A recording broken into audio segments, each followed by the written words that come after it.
Peace. This is Brother Hot Tim. I'm coming at you on mile 3. I just finished running my miles. I'm kind of tired. This day I went in the house. I passed out. That's from, doing something I love all day. Then coming home and trying to run. I wasn't even able to keep my legs moving. I went to sleep about 7:30 and couldn't get up. Let's say my body refused to get up until 5:30. First off, before I give you the title, let me send shots out to Oxy Water, the first oxygen-enhanced flavored mineral water. Try it, full of vitamin B's. Vitamin B's is full of minerals, about 70 minerals, 0 carbs, 0 calories, 0 sugar. One-stop shop for those who just try to get in shape. And it has some ginseng in, if you know what I mean. All right. So, also sending shouts out to Orange 82. Thank you for the productions they give me to start my shows when everything is working good. Also, I want to send some shouts out to my own site, Jeremy Journey, and all the people that's reading on a daily basis, and also send shouts out for my books, Players Pyramid. I won't be advertising because I have an up-to-date version out. I'm about to finish. I'm on my way to finishing another book, basically a warrior's handbook for all those that want to take the journey to another level. Hit me up on Gumroad.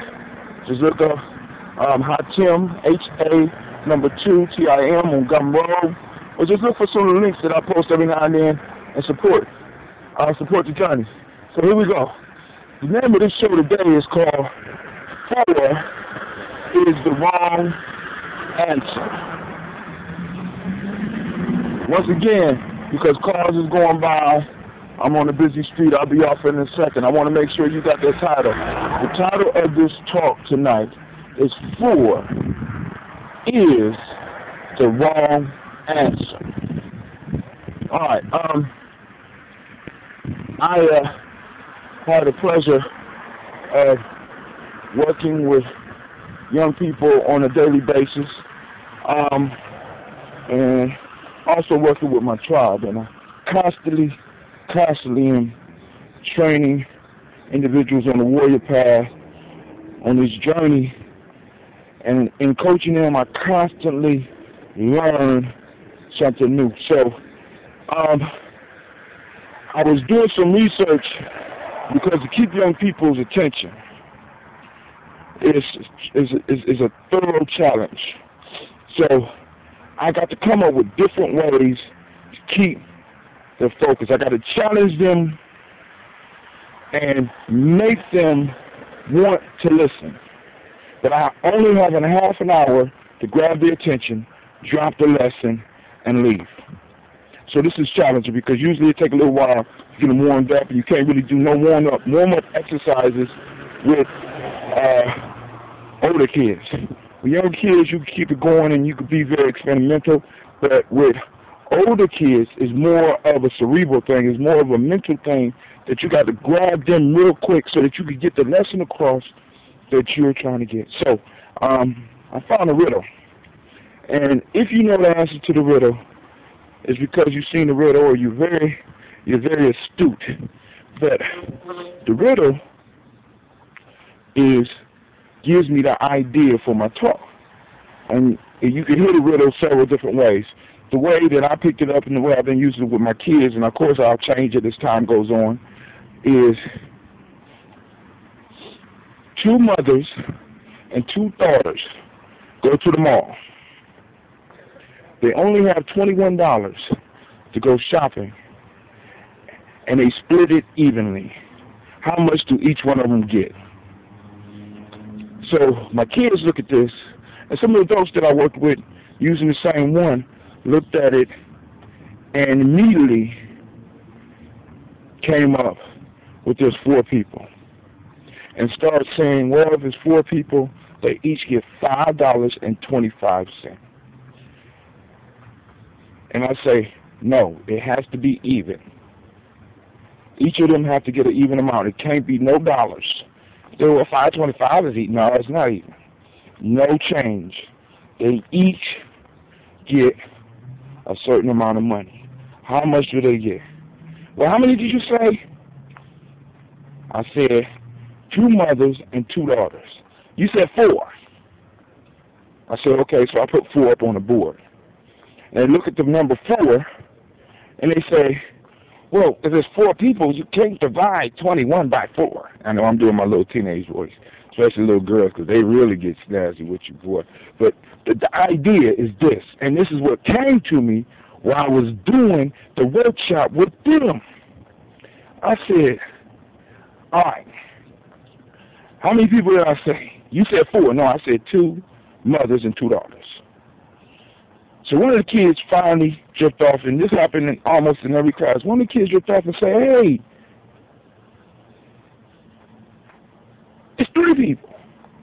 And everybody looked at him and started laughing at him and ridiculing him. And that's stupid. How can it be 3 people? He clearly said it's 4. No, I said 2 mothers and 2 daughters. That's 4, Mr. Brown. That's 4. I said, okay. So I let him work through. When I say 4 is the wrong answer.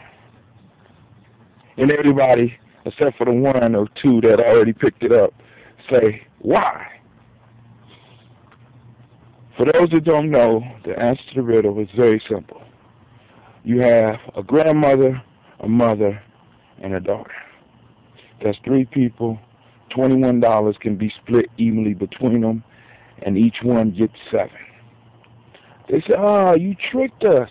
But I asked this question afterwards, because this question came to me because one of the things I was talking with them about was how the mind is a mission-oriented device. You give it a mission, it's going to try to find a way to fulfill that mission. That's the brain. Let me put it that way. The brain is a mission-oriented device.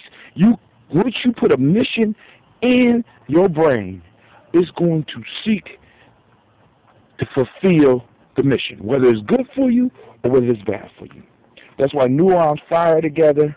That's why they form paths and stuff, because if you set a mission to smoke, you're going to find a way to smoke. If you're going to set a mission to succeed, you're going to succeed. If you unconsciously set a mission to fail, if you set a mission to destroy your life, you're going to find a way to do that, because the brain is mission-oriented. And it will continue on with the mission until you consciously change it. Now, if the mind is a mission-oriented device, it depends on the data that your senses give to it. Your eyes, your ears, your nose, your touch, and also your thoughts. So, I asked the kids, I said, all of y'all kept saying 4. I never said 4, but you saw 4. And because you saw 4, you could not solve the problem. How many of you are living your life just like this? How many of you have already came to a conclusion about life? How many of you have already came to a conclusion about some of the problems in your life and may be going on false information? You may be saying 4 when the answer is 3. You're looking at the number 4, but that is not the answer. You think it's the answer. You're trying to fit your life, your solutions into the answer 4, but it's wrong because you got wrong information. And you're trying to take this wrong information and make it fit into reality. Now, this is not only for the kids. Of course, we know this is for the adults. How many of us are basing our lives on wrong assumptions, on wrong beliefs, or false beliefs? How many of us are basing our life on what happened to people in the past, or what people have told us about our life, or how life should be? How many of us are living our life with wrong information, with wrong conclusions, and trying to fit reality into that number 4? Like my kids were sitting up there struggling. The mind, the brain, my fault, because there's a difference. The brain is a mission-oriented device, and it depends on the information that the senses put in it, and it depends on the ideas that are fed to it by the mind. You control the mind. What ideas are you giving your mission-oriented device? Are you giving it accurate information? Or are you doing the GIGO, garbage in and getting garbage out? So this has been Brother Hatem. I'd like to thank you for your time. With that, I say peace, and this is on mile 3. Remember, check my books out and check out my blog. Hit me up every now and then. Leave a comment if you would. I appreciate all those that listen, regardless of whether you dropping a word or not. So thank you very much. Bye-bye.